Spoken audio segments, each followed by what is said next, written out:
రామయ్య చేసేదేమీ లేక ఈ 2 రోజుల సమయాన్ని తన కుటుంబంతో కలిసి సంతోషంగా గడపాలి అనుకుని తన బంధుమిత్రులను, కుటుంబ సభ్యులను అందరినీ పిలిపించి విందు చేసుకుంటాడు.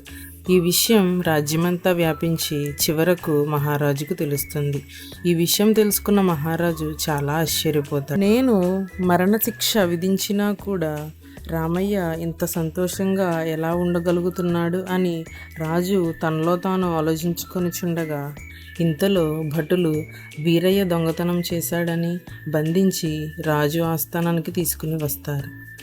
ఇదివరకు దొంగతనం కూడా వీరయ్య చేశాడని, కావాలని వీరయ్య దొంగతన నేరం రామయ్య మీద మోపాడని రాజు తెలుసుకుని వీరయ్యకు మరణశిక్ష విధించి రామయ్యను నిర్దోషిగా విడుదల చేస్తాడు. తప్పు చేయకపోయినా రామయ్యకు అనవసరంగా శిక్ష విధించానని రాజు తనలో తాను చాలా బాధపడతాడు.